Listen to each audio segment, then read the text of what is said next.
Smart Ideas avec Patrick Kick, bonjour, bienvenue. Bonjour. Vous êtes le président fondateur de Watt, votre métier, les bornes de recharge électriques. Qui sont, tiens, on va aller assez vite sur ce que vous faites aujourd'hui. Qui sont vos clients? Vous les posez où, ces bornes de recharge électriques?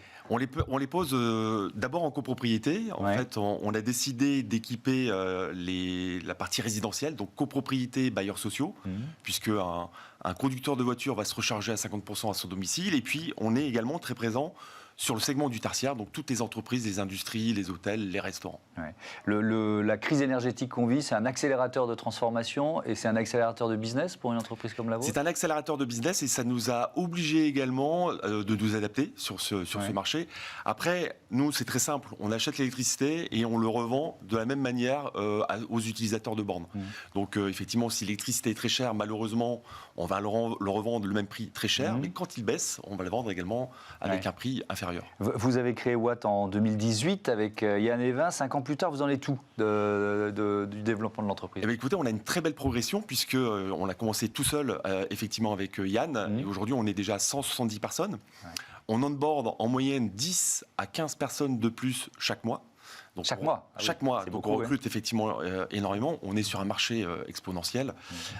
Et ce que l'on souhaite, c'est vraiment faire aucune contre-référence client.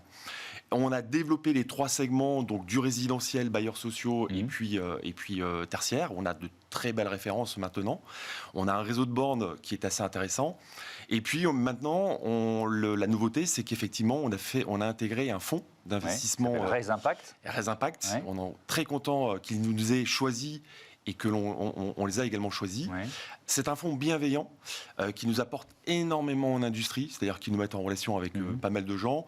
Ils sont facilitateurs justement dans le développement de l'entreprise, notamment sur la partie digitalisation. C'est ça aujourd'hui l'enjeu en 2023 de Watt. Oui, effectivement, il rentre à hauteur de, je crois, 30 millions d'euros.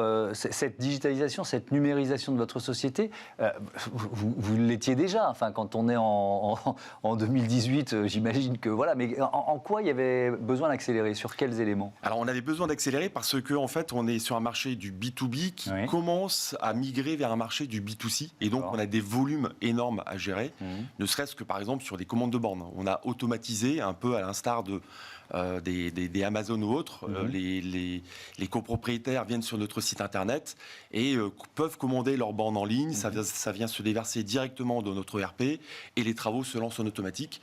Alors qu'auparavant, on faisait ça à la main et c'était pourvoyeur de beaucoup de main-d'œuvre, malheureusement. Cette entrée de Raise Impact, c'est aussi la possibilité d'accélérer le recrutement. Vous nous disiez, voilà, vous embauchez 10 à 15 personnes, c'est ça, par mois.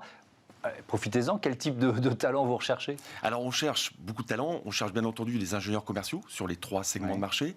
Et vraiment le fer de lance, c'est la partie travaux, c'est-à-dire conducteur de travaux, chargé d'affaires, sur le périmètre France, avec pas mal de facilités, notamment de télétravail. On peut faire du full télétravail également sur l'ensemble de la France.